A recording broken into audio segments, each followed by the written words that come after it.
Halo, assalamualaikum. Jumpa lagi dengan saya Zuma Herbal.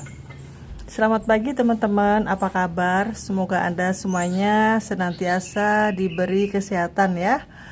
Dan hari ini saya akan membuat ramuan yaitu untuk radang paru-paru.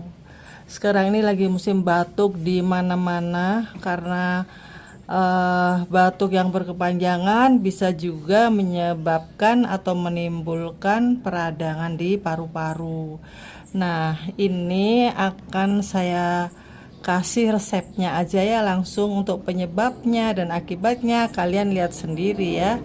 Cari sendiri di internet. Ini hanya ramuannya aja biar cepet gitu ya. Biasanya kalau batuk yang berkepanjangan tuh lama-lama bisa menimbulkan radang atau peradangan. Nah, itu gejalanya itu sesek ya. Ada sesek, ada darah gitu. Nah, itu jangan dibiarkan ya. Itu berbahaya, teman-teman ya. Nah, di sini biasanya saya pakai herbal yang anti radang atau anti inflamasi itu biasanya dari daun pegagan. Daun pegagan itu sangat bagus, untuk emah juga aman. Untuk yang sakit lambung bisa juga pakai. Tapi kalau sambiloto itu juga bagus untuk peradangan, cepet banget. Tapi bagi orang yang punya sakit lambung, bermasalah lambungnya, suka kembung dan lain-lain, nah itu jangan. Kalau makan pahit-pahit nanti makin kembung dan makin nyeri ya. Memang sih gak apa-apa, memang bisa sembuh lukanya itu, tapi rasanya itu gak enak banget gitu, bisa mual sampai mutah gitu.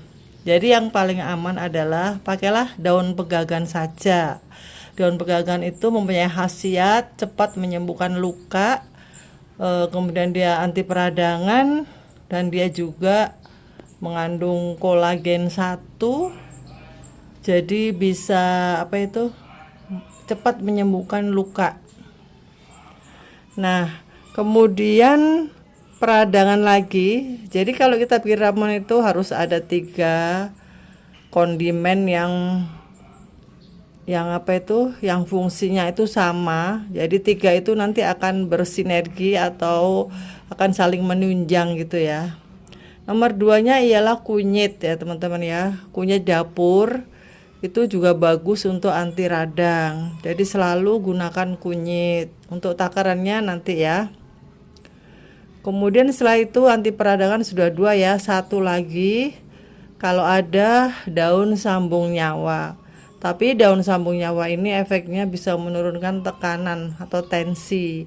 Jadi kalian kalau punya tensi rendah itu jangan coba-coba minum sambung nyawa karena dia akan cepet banget ngedrop gitu.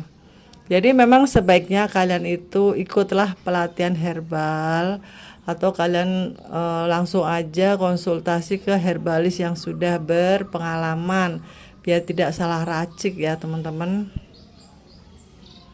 Kemudian untuk sesaknya yaitu sudah 3 ya tadi ya, kunyit, pegagan, sambung nyawa ya. Daun sambung nyawa seperti apa nanti ada gambar saya sertakan ya. Untuk sesaknya bisa kalian pakai kayu manis sejari kelingking, kapulaga kira-kira 10 atau 20 butir, lalu jinten hitam 1/4 sendok teh, lalu adas jamu 1/4 sendok teh. Nah, itu direbus dengan air 4 gelas sampai tersisa 3 gelas. Kemudian diminum hangat-hangat. Nah, dicampur sama yang tadi itu, herbal-herbal yang anti radang. Untuk herbal-herbal yang anti radang itu biasanya berbentuk daun ya, bukan biji-bijian. Nah, daun itu kalian kalau bisa dapatkan yang segar, kalian bisa ambil 30 gram. Pegagan 30 gram segar, kira-kira 1 gegem. Kemudian kunyit 2 bonggol atau 3 bonggol ya, yang tua ya. Kunyit yang tua itu bentuknya biasanya bulat, itu biangnya. Kemudian sambung nyawa nggak usah banyak-banyak, cukup 6 lembar saja. Nah, itu dicuci bersih, dicampur yang tadi itu yang biji-bijian seperti jintan hitam, adas itu ya. Nah, udah itu direbus jadi satu. Misalnya kalian punya jahe, boleh dicampurkan sedikit, kira-kira sekelingking aja, atau kencur juga boleh. Kencur jahe itu nggak bahaya ya, karena itu makanan sehari-hari kita. Jadi pemakaiannya juga sedikit aja sih, karena itu sudah banyak banget herbal yang kita gunakan. Nah, itu obatnya radang paru-paru teman-teman ya. Minum itu sehari 3 kali, 1 gelas A 200 ml. Setelah ramuan itu habis, masih bisa dipakai untuk besoknya, dikasih air lagi, direbus lagi.